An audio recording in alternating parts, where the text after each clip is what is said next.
Hi, hello. My name is Ben. Welcome to Little Dead Aliens. This is the show where we talk about the X Files and horror movies. And with me today, David Arnold. Hello, welcome back. Hey, I'm back already. We Yeah, threatened that I would return to the podcast, but we wasted no time at all. I'm back again. back again, indeed. Yeah. Happy to have you. So we are talking about the season one episode, Young at Heart, today. And the reason you are back again so soon is because somehow I did preparation for Lazarus and you did preparation for this episode. Yes. And I didn't want that preparation to go to waste. So we just decided to do both. Yeah, I think that we were sort of between having me on either of these two episodes, and in my mind, we landed on this one. And so when we started talking about Lazarus last week, I was like, "Wow, I don't remember anything that happened this episode. How is that possible?" And then I remember I've obviously seen the X Files plenty of times, so I was able to keep my head above water. But I was really excited to talk about this one and talk about especially some of the themes associated with Young at Heart. Season 1 of the X-Files is good. These episodes back to back are a little like they're like a low point in season 1. Like there's some better stuff on either side of Yes, I think I would agree with that. It's just a lot of stuff that's too similar so that Yeah. it feels like, okay, like if you're watching them week to week, then it probably wouldn't feel that way. But like if you're dissecting them to talk about them Yeah. closely together, then yeah, I think Lazarus is one of my favorite Scully episodes. I think she's great in Lazarus, but this one is it, it's more Mulder focused, Yeah. um, and it's not a great Mulder episode, even really. Yeah, So we're yeah, giving Mulder some backstory, but we're not giving him like backstory with a sexy former partner like we've done in other episodes. And so we're just sort of dealing with like you had this nemesis who's now tailing you, who's sending you like confusing cryptic stuff. It's a good episode of the X-Files. right. But yes, but you're correct. There are better X Files episodes, in Yeah, my hello. opinion. EBE is right after this. My Hulu has been like, "Do you wanna watch EBE?" And in my heart, I'm like, yes, I do, but I would like to talk about this episode first so I don't get them confused." Yeah, good idea. Yeah, so, with Lazarus, you didn't tell me that until we finished That's right. recording, That's right. so That's you right. did a great job. I would not have known if you Thank you. hadn't told me. But yeah, you did a great job, but I'm glad that we could do this one too. Yeah. Before Especially we get because of, the so theme that I was like, "Oh, I can bring some stuff to this," was the idea that there's, like, this nemesis that Mulder has to face off against, and I think I even mentioned that to you before you were recording, and you're like, "Okay, nemesis films, weird choice for Lazarus, but okay." And it wasn't until we got into it that I was like, yeah, those don't make any sense at all. We'll just hang on to those, and we'll come back to it." right. Yeah, before you I was yeah, you mentioned that, and I was like, "That doesn't make any sense," but okay. Um, well, let's just go for it. But so yes, it will make more sense this time, hopefully. Before we get started, though, we talked last time about your sort of history with the X Files and horror. So let me ask you a question. Bring it And on. last time, I really like the Gimmick podcast. If you guys don't know, David co-hosts a show called Gimmicks, where you just kind of deep dive into gimmicky television episodes. Yeah. Yeah. And I would like to know what common gimmick would you like to see as an X-Files episode? Ooh, yeah. Obviously, the X Files is on our list, and we've done a couple of them on the podcast. But and there are still more to go. I mean, we one day you'll get to Monday, one day we'll get to Monday. We talked about it last episode because it was the same bank as in Lazarus. I think though, if I could just wave a magic wand and give the X Files a sort of more common gimmick that we see in a lot of other shows. Man, I would have loved for the X-Files to have done like a straight up noir. And I guess there's that episode that's about like the first X-File that gets a little noir-y, but I'd love to like lean into like a stupid high concept noir. It's all black and white. There's one pop color. We're just really doing some art going on there. I think similarly along the same lines, like a nice heist would be fun. I love a heist. Anytime a show can give me a heist, but I want Mulder and Scully to be at at the center of the heist.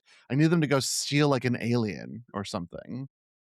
Yeah, Skinner's the preferably a getaway little driver, deadly. obviously. Yes, I was afraid you were gonna say a musical episode because I hate musical episodes.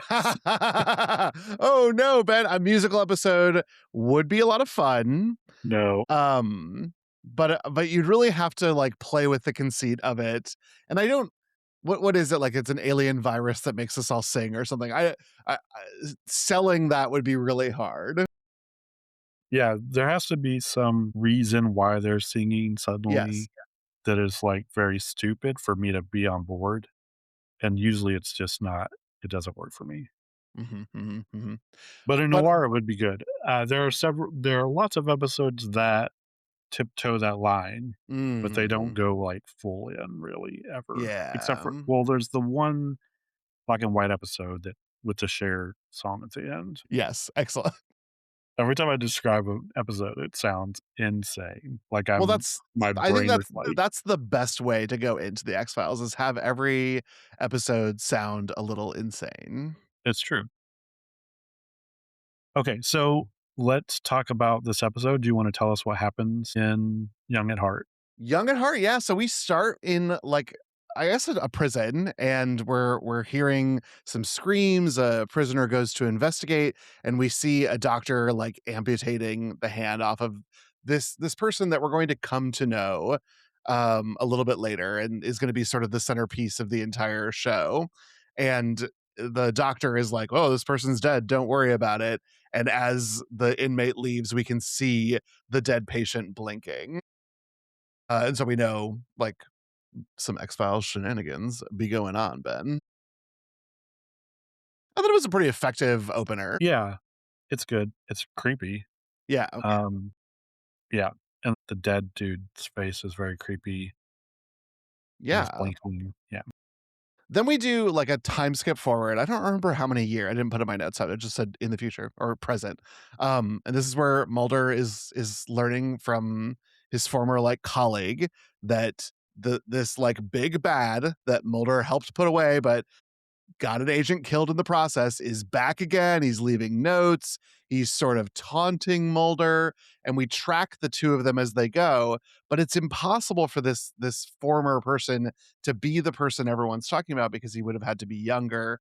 It turns out that the doctor we saw in the prison earlier has been conducting some sort of experiments to make people younger to fight against aging.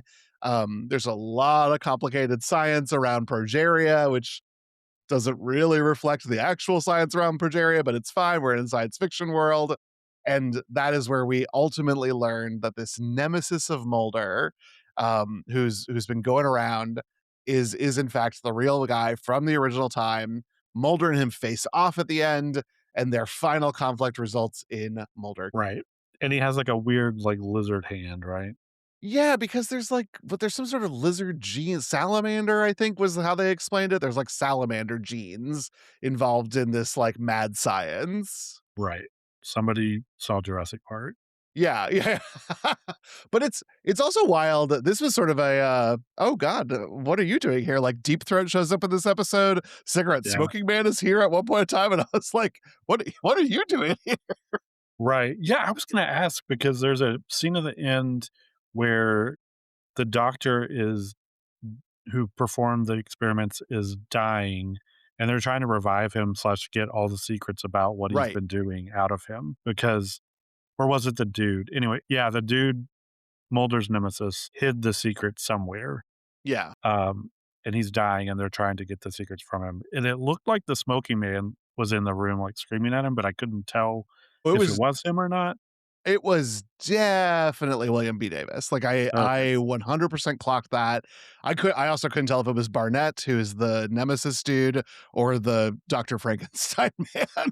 I don't remember who he was going after, but I do remember that cigarette smoking man had a vested interest in obtaining this sort of scientific miracle. So this is a Monster of the Week episode because, of course, that's the whole point of Little Dead Aliens. But it's got a little bit of we're playing a little bit on some bigger season long arc here of like there's two forces in the government working against each other. You got the good guy, that's Deep Throat. You got the bad guy, that's Cigarette Smoking Man. Right. Yeah, this is not the first episode that I've covered that, Deep Throat shows up or even the Smoky Man, he's in the first episode, the pilot, but yeah, this is the first one where it feels like a big deal, where, like, as a viewer, we would see it and be like, "Oh, this, Oh, yeah. this." Yeah. Yeah, so, yeah, it's pretty cool. Um, there's also a big thing that happens, and we'll talk about this in a second when we get to themes, is, like, Mulder is sort of figuring out that he thinks is a mistake, and he's sort of it's haunting him now. But Right. there's also a scene in Scully's apartment, and there's, like, this really intense choral music. Do you remember the scene? Yeah, it's Um, well, I think it's to creep us out, right? Isn't that the point? it is, but this is Okay. the first time I remember the music being, like, this intense to the fact where, like, I wrote something about it. I was like, "This is a lot." So, yeah, that was just an interesting tidbit to me. Yeah. It's of course Scully gets attacked in this one. Or I guess first she gets stalked and Yes, then she gets like straight up shot. right at the end. Um, and then so yes, she's in her apartment and she thinks someone's there, like, she hears something and she thinks Right. someone's there, and then she's, like, just looking around and this intense music is playing, and I think that's why it so stood out so much is because it's like, nothing really that intense is happening, and then someone knocks at the door, and it's the doctor, um, who's wants to, give her some information, but she thinks it's the dude, and then yeah. There's also lots of, like, handwriting analysis in this one, which I That's right. find really interesting, That's right. but, like It must have been Barnett because it's the same handwriting. And I was like, everyone needs to just take a beat right right. here. Yeah, yeah. Because I don't think that that's super accurate. I think we've determined that Yeah, you that's not can I like mean, handwriting analysis is still a subset of psychology, and there are things that you can learn about handwriting, but not you can't, like, use handwriting to match identically who is who. It wouldn't hold up forensic scrutiny, but you can analyze handwriting against a sample and say, like, "This is different than usual because they were stressed or hurried or whatever." But at one point in time, they look at 2 notes and they're like, "It was the same man who wrote this," and, like, everyone just take right. a beat on that one. But the analysis, she's also very sassy and, like, "Aren't you impressed with how awesome I am at this?" I Which is mean, it was 1994. All analysis was impressive. This was the yeah. enhance era. And Mulder was impressed. He was impressed. Alright, Yeah, we so get some, like, really sad Mulder in this too. we do. He goes and watches this soccer game of, like, the kid of the agent who Mulder feels responsible for getting killed, and Yeah, they're first of all and they are playing soccer on the, like, muddiest field that has ever existed in all of human history. yeah. Like, It's too just don't much. play soccer that day. You should just go home. It's too wet. Yeah. I think soccer is one of those sports where they just play regardless of what's happening Y weather-wise, well, then I which guess is then good job, X-Files, for for portraying life, but Mulder is sitting there looking like the saddest dad. He should be in, like, one of those Naughty Dog games because he is like a sad dad. yeah, he is, like, full emo Mulder. It's too much. Like, Yeah. it's too much. It doesn't help that it's the '90s and, like, all of his clothes are 3 sizes too big. Yeah, My poor Mulder season 1 I know. outfits. Yeah, he's really going through it in this one, and, like, also emo to the point where he's, like, doesn't really want help from anyone. He's like, "No, I'm gonna be a sad boy on my own." On my own. Um, so, yeah, and, Scully's trying to help, but to the point where she gets shot, so Yeah, and we get a little bit of skeptic Scully in this one of like, Mulder, this couldn't possibly be the same man, but pretty early, like, she just is sort of like, "All right, fine. This is the same guy, I yeah. guess." Yeah. I think she's just tired at this point. We're, like, late in the season, she can't She was she like, can't "1 do week it ago, I was anymore. tied to a radiator." Right. Just like, "We're fine, he's back, let's find him. Like, let's just get this over with." Do it. Um, okay, so do you wanna talk about some themes Yeah, let's from this do it. episode? Okay, would you like to go first or So the one that I really wanted to talk about was the idea of like an FBI agent has a criminal nemesis who is like taunting them. And of course, the movies that I mean the first movie that comes to mind with that is Silence of the Lambs. right? Now, I don't think Barnett is Hannibal Lecter. Like, calm down. No. But there are these like whispers of like I'm teasing you or I'm taunting you. I haven't seen it yet, but I heard that Longlegs has a lot of that in it too. Yeah, a little bit. Yeah. 7 isn't. Oh my god, Seven's a Yeah, great version of this. Yes. They're getting taunted by Kevin Spacey all the time. right. I think we're all getting taunted by Kevin Spacey all the time. Yeah. Yeah, this is a good one. I thought about this too, and I couldn't really think of a lot of great examples. Again, it's a little dead alien effect where it's like, I know that this happens a lot in movies, but I couldn't find the examples, but those are good Yeah. ones. I mean, Zodiac, if you would get it into horror, it spends much more time as sort of a procedural thriller, but like the very concept of like sending the media taunting messages and then they do not handwriting analysis, but they do analysis on it. So that's it's kind of close to the taunting theme. Right, for sure. And Zodiac's are really good, for that, for sure. Yeah, Zodiac, oof. I watched that recently. That runtime, I forgot about that, and I put that on, and I was like, I was not ready for 3 hours of this. Yeah, it's long. It's so good though. It's good. Um, I just whenever Mark Ruffalo is not on the screen, the audience should be asking, "Where's Mark Ruffalo?" yeah, like, is he maybe the Zodiac? Is that you want? We've never seen Mark Ruffalo and Zodiac That's in the right. same place at the same That's right. time. Account So, for yourself, Mark Ruffalo, one of the, yeah, like, most ethical performers in Hollywood. um, yeah, but you heard it here first, guys. Mark Ruffalo is the Zodiac. So another thing that stood out for me is sort of similar where something someone has done in their past has come back to haunt them. We see this a lot with Mulder, where the whole time he's struggling with the idea that like he went by the book and he didn't shoot this guy when he could have because he wasn't supposed to. And then later in the episode, he does shoot him. Just he's like making the speech about how you won't shoot me, and then he just shoots him, which I Shoots I him. did like that. Yeah. Um, After he shot Scully, and there's a point where I was like, oh. I remembered from the last time I had seen this that like, oh, she has a vest on, it's fine, but they really play it up so that she's, like, on the floor, and I'm like, "Wait, she has a vest on, right? Like, she didn't get Yeah. shot again, but she did have a vest on, so she's okay." It's Poor fine, everybody. Scully. Just Um, season 1 Scully is just put through the ringer. she really is. It's a lot, which if you only have 2 characters, really, like, they really kinda have to be, but Scully gets it much worse than Mulder, Yeah. unfortunately. Bring Skinner onto the scene to get shot. Take his shirt off to, Yeah, like, get the bullet out or whatever. right. Please, yes. Yeah. So yeah, but this idea of like the past coming back to get you or haunt you or a secret that you hid is really intriguing to me. The first one that I thought of was, I know what you did last summer. But most slashers kind of fall into this. Freddy is like the parents killed Freddy and tried it. Well, in some timelines, the parents killed Right. Freddy, and then so he's back to like get revenge by killing their children. Most yeah, I guess most slashers kinda this is the premise Yeah. prom night, Mrs. Voorhees only put on that territory. hot sweater because her son was killed and she had to go take out her vengeance. Yeah. Right. So it's all about we did something, we tried to hide it and get away with it, and now it's come back to get us. It's pretty prevalent in most slashers, so Yeah.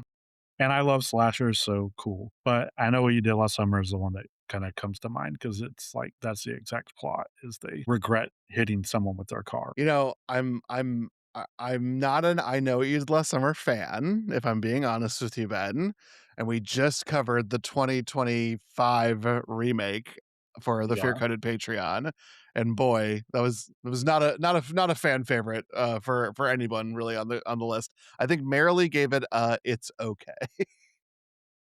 I loved it. So, You the remake you liked. yeah. I mean, it's basically a Scream movie, and I love the Scream movies.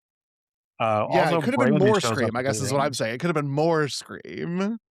Yeah, everything could be more Scream, yeah. Also, just being a podcaster is not reason enough for a character to die. Well, I think people would argue with that.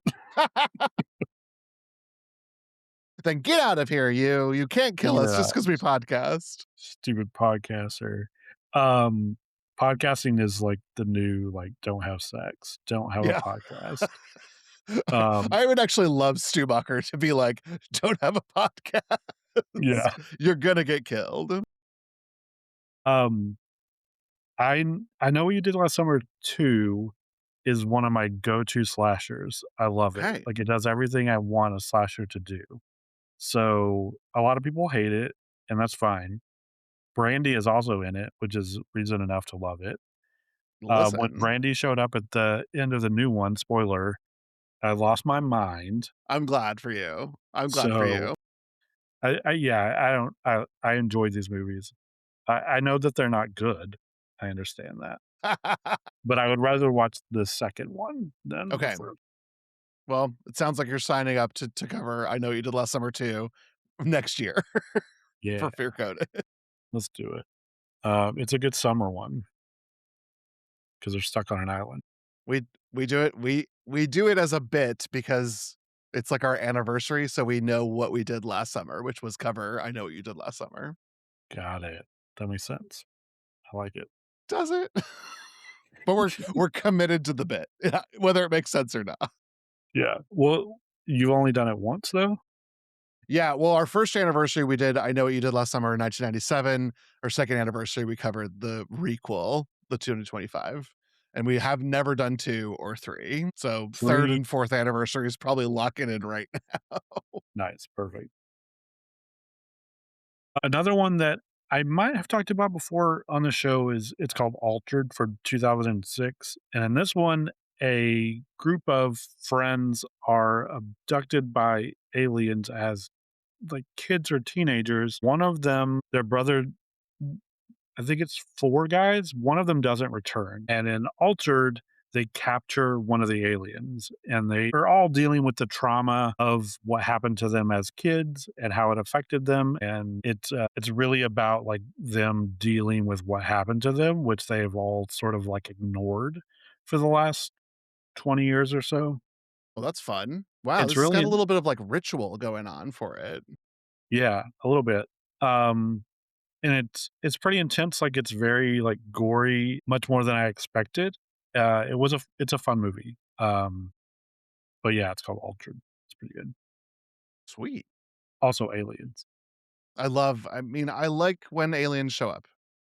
Yeah, me too. There's Shudder, which I've definitely talked about, but this one is, like, literally, like, the sexual assault that this guy participated in, the Oh. ghost of the girl is literally haunting him, so, yeah. Oh, well, good for her. Yeah, good for her for sure. So this is not as much like he does regret that, but it's also like it doesn't matter if you regret it or not, you should be haunted. Yeah, you should be haunted. Um, right. So that one, Metaphorically with right. guilt or actually. Yes. But the visuals in Shudder of the like haunting is very fitting and, like, striking where there's, like, the visual literally of the, like, the little dead ghost girl, like, on his shoulders, like, sitting on his shoulders, like, weighing him down. So it's pretty Mm, cool. nice. And then I always wanna talk about the monkey from last year because it's awesome. But in this one, there's a mechanical toy monkey, and if you wind it up, it will kill someone close by. And one of the twin boys does it, hoping to kill his twin brother Oh my and god. accidentally kills his mother. Have you seen this movie? No, but this is rising to my like the top of my interest level. It's so good. It's like Final Destination on crack, um, I because I wish that was the tagline because that would have got me into the theater if we're yeah, being like really frank.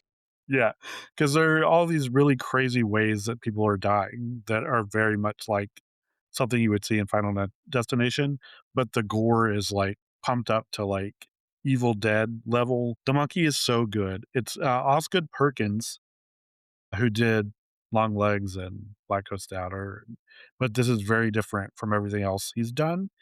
It's just very it's a Stephen King story. It's just really good. But the Nice. kid regrets using the monkey, and that comes back to haunt him. If you haven't seen The Monkey, yeah, you should watch it immediately.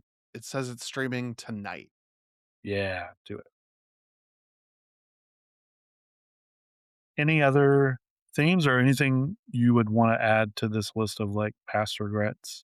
No, the only thing that's sort of I'm getting like a whisper of it. I know it's television. I'm so terrible. I've been on your podcast twice, and the whole premise is to talk about films, and both times I'm like, "Well, let me talk about a TV show." But there is a vibe of "Hated in the Nation," the Black Mirror episode, where like people can type in someone's name to be killed, and whoever gets the most votes gets murdered by, spoiler alert, bees. Um, but it does end up biting everyone in the ass who participated in the voting system, and I think that delivers on the promise that you're speaking about with this theme. Hmm, interesting. I have not seen that. I have not really Oh, watched much Black Mirror. I think there are great episodes of Black Mirror. There are episodes I'm really glad I've seen of Black Mirror, and then there are some that are just not as good. I think if you like like you were speaking about the monkey, but a little bit more of a political take on it because you're through the eyes of, like, the investigative team as to why these people keep dying. But it's a fun episode. Hated in the Nation. Nice. I I'll think have it's to season t or series 2, but I don't remember. okay. I also prefer that we talk about things that aren't just films, so, so, Great. yeah, Well, then I'll keep doing it. good, good. Um, I'll have to watch that, The Bees, that's intriguing because that Yeah. seems, like, way out of left field. Yeah. I won't tell you more so that you get to experience it on your own, but then afterwards you'll be like, "Oh, yes, it was the bees." Okay, got it. I also just wanna do the bit from Arrested Development where beads for, like, 20 minutes, but we won't do that. Alright, any other themes that you would like to talk about? No, Scully in peril. Yeah, A the woman running in peril, but we'd be here all night. right. It's every horror movie? Yeah, Just watch every horror a movie. highly competent woman in peril. Yeah. Also, most horror movies, yeah. Yeah. Uh, Scully, she's not well, yeah, she's not really in peril so much until the end when she gets shot. It was just weird that he was, like, in her apartment, and I was like, "W w w what in the tombs hell are we doing here?" Like, Yeah, men need to get out of my girl's apartment. She seriously, needs to just go adopt that dog and, like, yeah. get somebody to watch her door. It is like the smallest dog possible, though, when she gets Well, a whatever. dog. When she Quick, does yeah, she quick, needs quick. something. She I think she, like, immediately grabbed her gun, though, and was like, "Someone's She here. did, We're that's gonna right, shoot because them." she's So, highly competent, Ben. yeah. She's Well, an after FBI 2 agent slash doctor of every right. Yeah, after Tombs, she was like, "No, we're not doing this anymore." That's what I'm She learned saying. her lesson. Um, but yeah, people do try to break into her apartment quite a bit. Yeah. You would think that, like, an FBI agent's residence and address would be pretty hard to get. I would think that, but also I have to wonder, did Fox have, like, a deal with Brink Security that, like, we have to have all of our television programs feature a break-in right before we air this ad so that we can get that sounds like a very Fox thing to have sold as an ad for the time. Yeah. Huh. If it could happen to Scully, it could happen to you. Right. Hmm. Something to think about. Probably gonna think about that way too much, like, when I can't sleep tonight, so thanks. No, but I it It's was it when I lived in a different, like, world and I was in, like a less safe housing situation in an apartment. I do remember one time waking up and thinking, "I've left the door unlocked, and now there's a killer in my home, so I can't get out of bed because then I'll just bump into them." So I just sat there, like, frozen, just waiting to be murdered, and it never I obviously didn't happen. yeah. I'm glad that you didn't get murdered. Every Yeah. time I am home alone and go I have to walk to the mailbox to get our mail because we have, like, the grouped mailboxes, Mhm. and then walk back, like, I don't wanna take the house key, so I leave the door unlocked. Sure. And then every time I do it at night and I'm home alone, I, like, lock the door, and then I'm like, I just locked myself in with Yeah. the killer, like, he's and then I have to sometimes depending on what I've watched that day, I have to, like, check everywhere. Yeah. Sometimes I can just be like, It's fine, Ben, you're crazy." You gotta pull back the shower curtain really quickly and be like, "Oh, Right, thank God, no one there." right. Because my dog would not notice or care if there was an intruder. So, Incredible. I love that.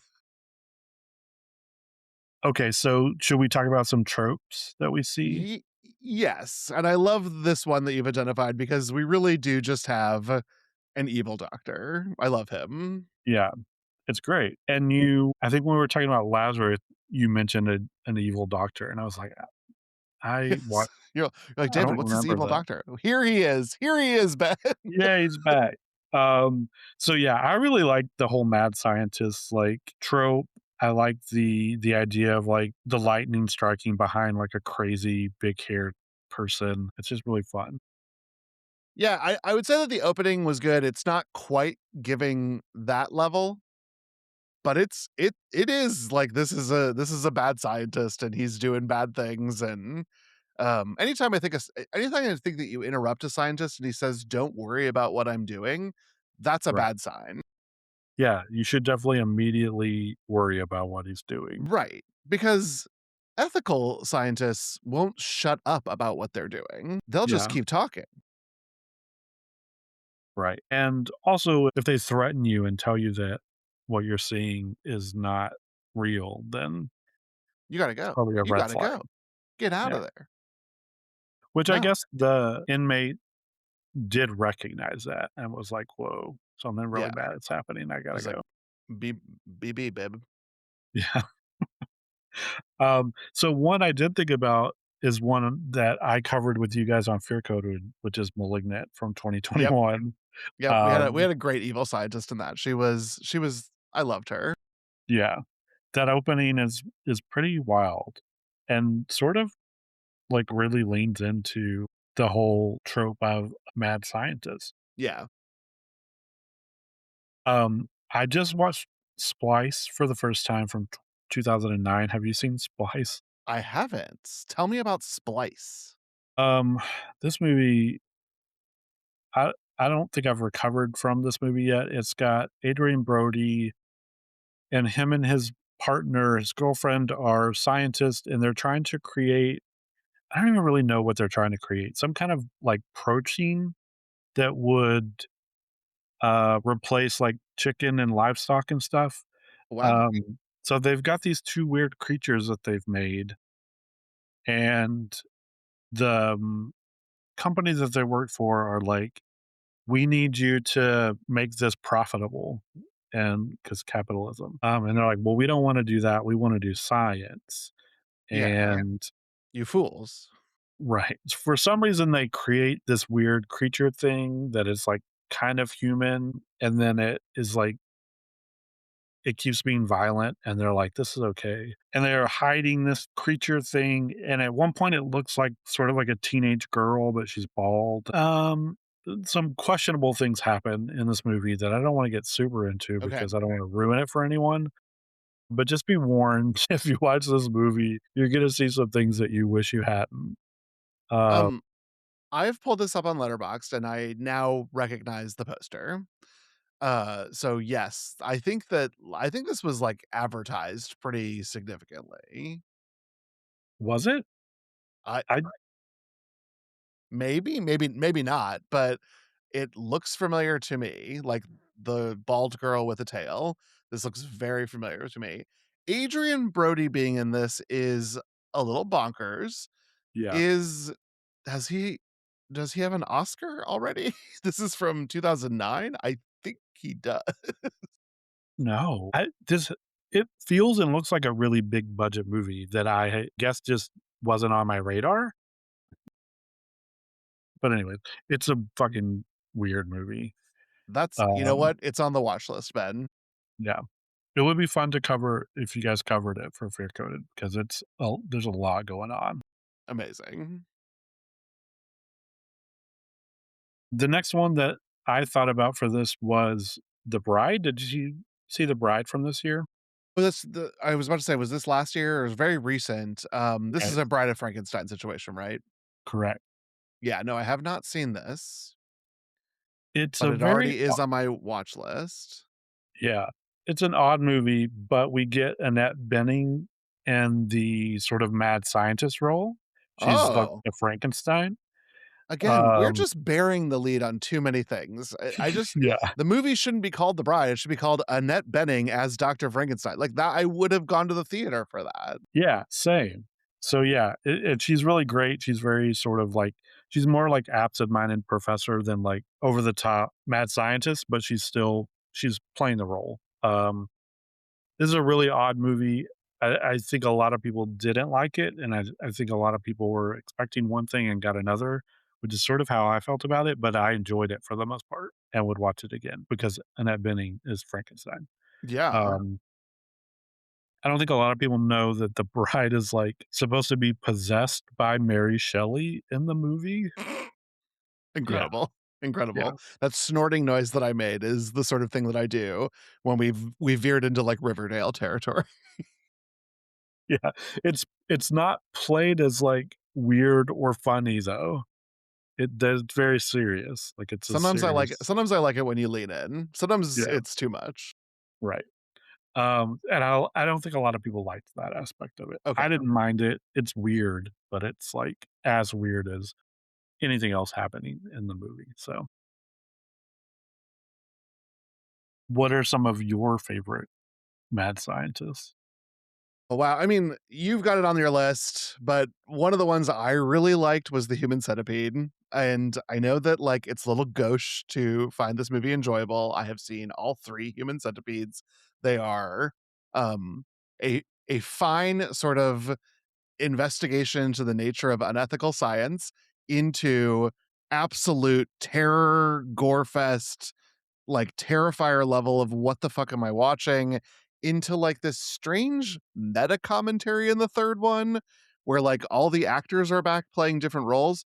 But I will say just the first film I think stands alone and is a watchable film if you're the kind of person who can watch that sort of level of gore and body horror, and it certainly delivers on mad scientist to the degree that my man is dressing up like an absolute goofball, like he went to the mad scientist part of Party City. Yes. Yeah, accurate. I feel like the way that you're describing it is the way I feel about these movies because the first movie is not that shocking or bad. Like, you don't really No. see much. It's just like you said, it's just a kooky mad scientist being kooky, and these people are obviously put in a pretty not great situation. Well, and But because the mouthpiece is the guy who's in front and his dialogue is all in a foreign language and we get subtitles for it, it really is the story of his suffering that we get to experience. All the rest is visually acted incredibly by the other 2 actors, but he, like, regrets his role and he hates what he's doing, all while this, like, mad scientist is, like, dancing around. Like, I think The Human Centipede gets a bad rap. I think that it is actually a fine horror film to watch. I think that what comes after is that gets a little bit into goofball, too much territory. agreed. And, like, I don't think people know that, like, the second one is basically doing what everyone thought the first one is doing. Yes, yes, it So really is. the second one is the one you want to avoid. It's like it's a lot, it's too much, and I understand if people don't wanna watch it. And the third one is, like, so campy and stupid that it's not really offensive at all. Agreed, Um, agreed. so And there's lots of shots of them just, like, talking in an office that you're like, "Is this even a horror movie?" yeah, the third one is really goofy. It's just Yeah, really goofy. And the second one is like a commentary on what everyone thought like quote unquote torture porn is, yes. which none of the things that I feel like get that term thrown at them or applied to them really are. I don't wanna get into it. I could talk forever. So, but yeah, the Human Centipede, the first one is definitely, like, if you're into, like, this whole experimental medical monster mad scientist thing, it's a good watch. Yeah, I don't know that it exactly fits with this episode, but when I think about some modern mad scientist stuff, I think of like Poor Things and the Defoe character, which sort of had this mad scientist vibe.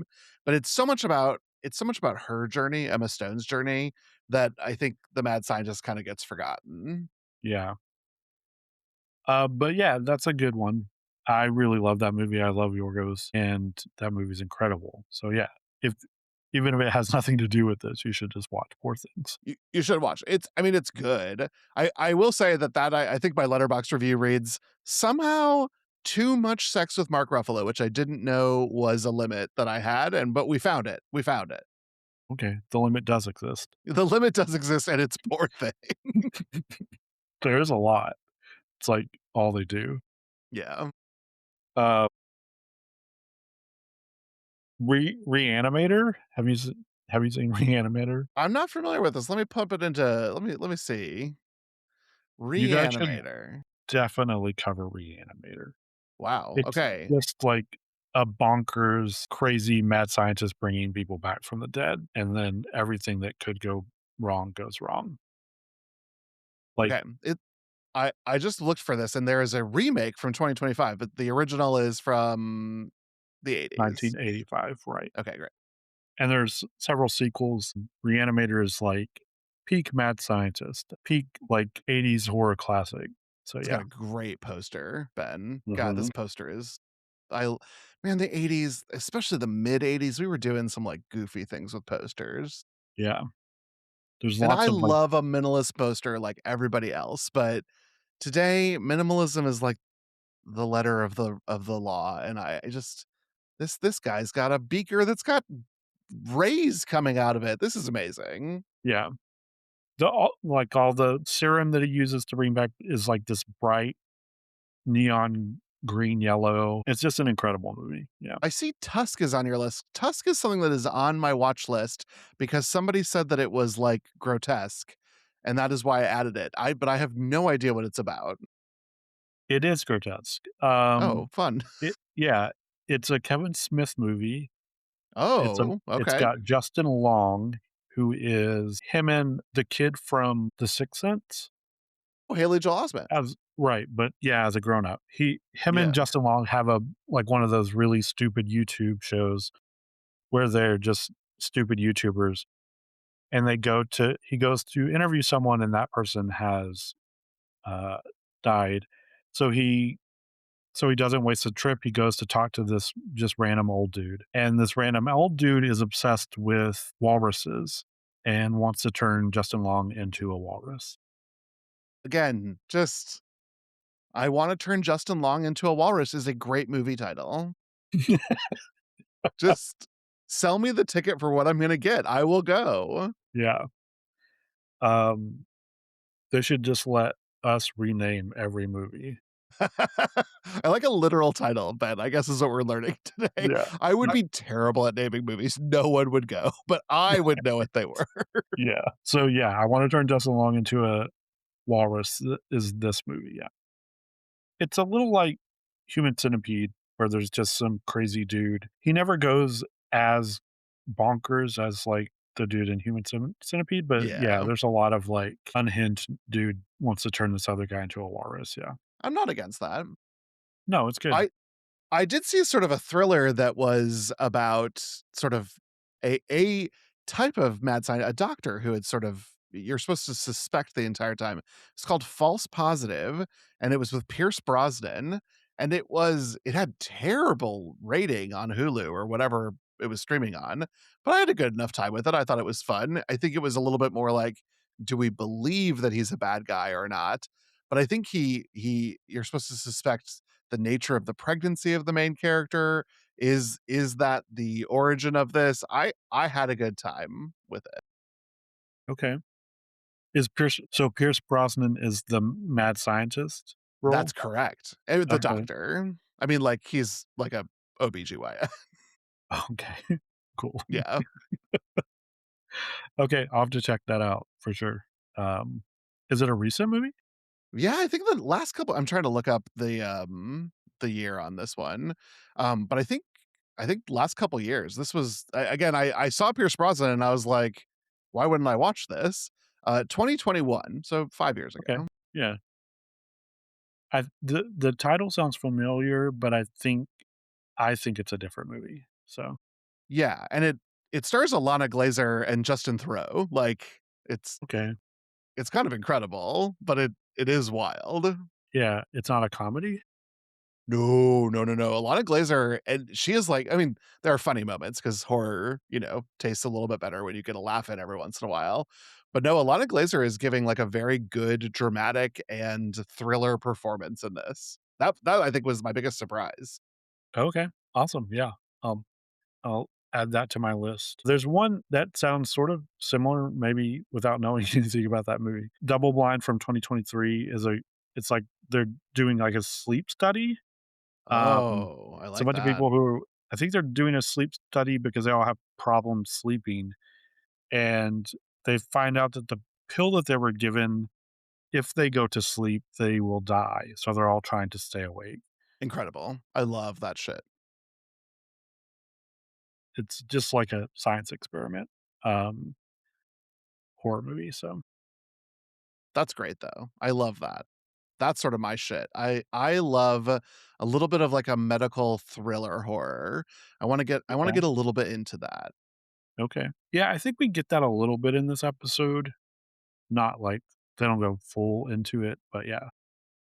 Well, I think the Young at Heart suffers a little bit from trying to do a lot of things. Like it's trying to explore the nature of this scientist and his unethical experiments and the lizards and how you can like live forever and benefit from this relatively rare genetic condition um that people experience while using some like very 1994 language around progeria.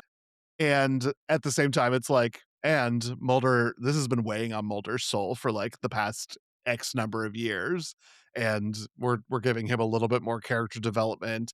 Mulder's a complicated guy. He doesn't just believe in aliens. He also carries around guilt. And it's just, unfortunately, I think the episode sags under all that weight. Yeah.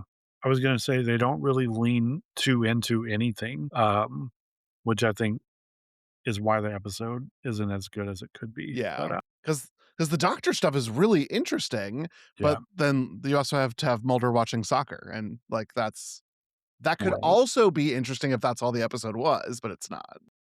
right. And then it's funny because to think about, like, it's 1994, people can't just I mean, you can get on the internet, but you can't just, like, Google from your phone, like, what science would work in reality. That's So true. they can just kinda say whatever they want. Yeah, yeah, that's true. And I think probably we also learned a lot more about progeria through the rest of the 90s. But it is a real disease. It does actually affect people. It is something that we try to treat in during childhood development or during uteral development just to make sure that people can live good and full lives and not die by age 13, you know? What was wasn't there a Robin Williams movie where he was like Yes, I think Jack, the one where he's, an advanced growth, yeah, but still a young person, I think that was the explanation was that he had progeria, but played for humor. we were just yeah, fast and loose with Progeria. Yeah, Not yeah. Well, the '90s, man, I don't know what to tell you. yeah, it was a great Here it time. was, we didn't have the internet yet, but everyone could go buy the Mayo Clinic book, and I know I grew up in a Mayo Clinic book household where if anything was wrong, we would crack that thing open and look through it was like having WebMD only printed. Right. No, we didn't have that. Well, then you didn't grow up to be a hypochondriac, man. I'm so glad. Yeah. My grandma would just put cotton in my ear, and that's Yeah, but that solves a lot of yeah. things. Um, another one I watched for another episode that sort of fits more here is it's called Morgan from 2016, and this one is about a company that has created this human. It's I think it's cloney, but not quite. And it has it the she's like a teenager now and she becomes violent, and the company has sent like a risk management person there to decide if they should kill this quote unquote person or not. Mhm. And then, the Morgan realizes that's what's happening and just kind of starts killing everyone. So it fits into this like experiment. There's sort of mad scientists. There are doctors there. It might fit a little better because all the scientists there are just like doing science and they're not like wahaha lightning strikes mad scientists. So, but this one was interesting. I think it's trying to lean more into, like, the ethics of, of the whole thing, but, which is not super interesting to me because it's always, like, surface level stuff that we get in these movies, but, yeah, I have it's pretty good. I have been recommended this movie many times on some streamer, but I have continued to pass on it. I think it gets recommended to me because, Kate Mara is in this, Yeah, and I think that whatever my algorithm is like, "Wow, David really likes Kate Mara." And I guess I do, question mark, but I don't know, nothing ever compelled me to click go on this one, but I'll put it on the list. yeah.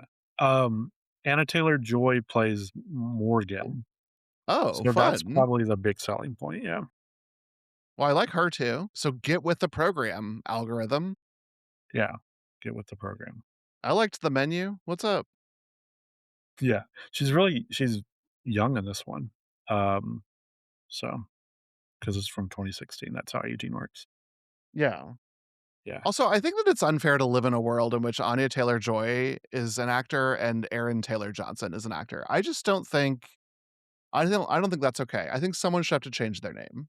Yeah, I agree. I don't know who that other person is, but I agree. Yeah, he's English, but so I think he should change his name. Okay. That's why. Uh, I like that you dismissed him as someone I didn't need to know as being English. Well, just I think It's he should like have to change his name because he's part of the colonial force of the world. got it. Okay. You have enough, man. I don't know, he was Right. in Tenet, he was in Nosferatu, that was a horror movie. I bet when you look He him up was later, you'll be the like, "I know this guy." yeah, he was like the husband, his friend in Nosferatu? Yes, yes, yeah, yeah, he was the friend. Okay. Okay. I do know who that is. Yeah. Okay. Any other mad scientist or like experiment movies that you wanted to talk about? No, I mean, I think you get an honorable mention for Spider-Man 2 because of Doc Ock. Um, but I don't know, not maybe that's really pushing the envelope on what would count as a horror movie. Well, I mean, Sam Raimi did try to push those movies more into a horror. Yeah, he did. He Uh, did try, but he did ultimately was not right. successful. No, I don't think I so. don't think if Chad Kroeger is on your soundtrack, it counts as a horror movie. I'm gonna make that a declarative statement right here. You heard it here first, Yeah, guys. frontman of Nickelback plays on your soundtrack, you're probably not a horror movie. Yeah. Well, I don't know. In the '90s and 2000s, there were probably a lot of horror movies that That's played true. that Oh my god, kind I of wonder if stuff. I've covered like I wonder if Ghost Ship had a Nickelback song and I totally forgot about it. Well, Scream 2 has a Creed song, That's close. We're getting close. so might as well be the same thing as far as I'm concerned. I'm sure Nickelback has been on at least one horror movie soundtrack. I would Oh, be you know surprised if what? they haven't. It amps up the horror then. Yeah. It's truly terrifying that you would have to listen to Nickelback. Yeah, so I really like this trope, mad scientist sort of experimenting on people. If you're listening and you have any recommendations, definitely hit me up because I'm always looking for stuff like that. Were there any other tropes that stood out to you in this episode? No, I mean, I think that it would be impossible to catalog all the movies, but I do think the, like, "Surprise, I was wearing a bulletproof vest," that is a little bit of a tropey thing for a hero to survive a deadly combat and come out ahead, but I'd we'd be here all night just listing all the times that there's, like, a fake kill. Right. The horror genre lives on a fake kill. True. Yeah, I think to me, like, they were going into this situation ready. Like, they set because in the episode, they set it up because Scully is, a genius, so she realizes that someone has hacked into her messaging That's machine. right. Oh, that's right. We have a significant answering machine plot in this episode, Ben. Yeah. So she discovers that, and so they know that the killer knows that she's going to meet her friend at a recital, concert, and so they set it up to, like, catch him there. So they're all prepared. So it just to me, I was like, if they're prepared, then they're wearing vests. Right. So it wasn't as much of a surprise. But maybe it was supposed to be because, yeah, she's, like, on the ground for too long. Yeah. We really were trying to play that fake out. We wanted to have some pathos for the audience. Wouldn't it be sad if Scully died? Yeah. But, like, Tune in every next week. episode, so I guess I can next season, I'm gonna break every episode into whether Scully or Mulder gets shot, like, which one gets Excellent. shot, Excellent. and that's how I'll do it. I should have done that this season because they get shot a lot. I don't know about next season. I think Krychek gets shot eventually, so that'll be fun. Does another person get shot? Yeah. We gotta I be don't on think shot watch here, Ben. I don't think Skinner gets shot ever, maybe. Well, in the movie I make, Skinner gets shot. Not by a bullet, if you know what I'm Yeah. saying. No, I think we all get it. Alright, well, unless there's anything else that you just kind of feel fits the vibes of this episode. What a joy, what a great episode. I can't wait to finally fulfill Hulu's request to watch EBE, a truly exceptional season 1 episode. Yes. I'm glad that you can do that now and watch that and then The Monkey. The monkey probably will actually take priority, if I'm being honest, because I have the house to myself. I can watch whatever I want, and so the monkey probably will go on. Now that I know what it is, although this Justin Long walrus thing is very compelling, but I think the monkey is a little bit higher art, and I'm going to go to that first. I'm really excited to hear what you think about it because I love this movie. Fun, Um, so thank you for being here. This has been a lot of fun. yeah. Do you want to tell everyone where they can find you online? Of course, if you want more of me directly, you can find me online almost anywhere as Dmuma. That's Dmuma. And I host a few other podcasts. I am with my friend Derek on the aforementioned Gimmicks podcast, talking about weird, high concept episodes of television. We are off for a little while because we just released our 100th episode, but we'll be back this autumn. Along with my friends Marilee and Tyler, we talk about horror media across the spectrum on Fear Coded. And then with my buddy Hamish, I'm talking about all things Mario on Super Mario Moment. And you can get information about all those podcasts wherever you get your podcasts. Don't kill me just because I'm a podcaster. Yeah. Yeah, don't kill him for any reason, really. I mean, well, no, there are other things. If you kill me for a different reason, you know what? I'd probably get on board. Yeah. Again, I'm Ben. You can find me at Little Dead Aliens on Instagram and Blue Sky. Check out glitterjaw.com. Congratulations to Gimmicks and their 100th episode. That's awesome. We did it. I would insert one of those like "Bow, bow, bow, bow," if I knew how to do that. It's okay. I Um, can do it. I can do it. Bow, bow, bow, bow. Perfect. Well, thank you again for being here, everybody. Um, I hope you have a good day, and please, yeah, just don't kill people because they're podcasters. It's not No, a good reason. no. Kill people for tax fraud. Did you say tax fraud? Yeah. Pay your taxes. Kill Don't get people no, cut that. Ben, cut that out. kill people for tax fraud? Okay. Okay, well, yeah, kill people for tax fraud, I guess. Bye, everybody.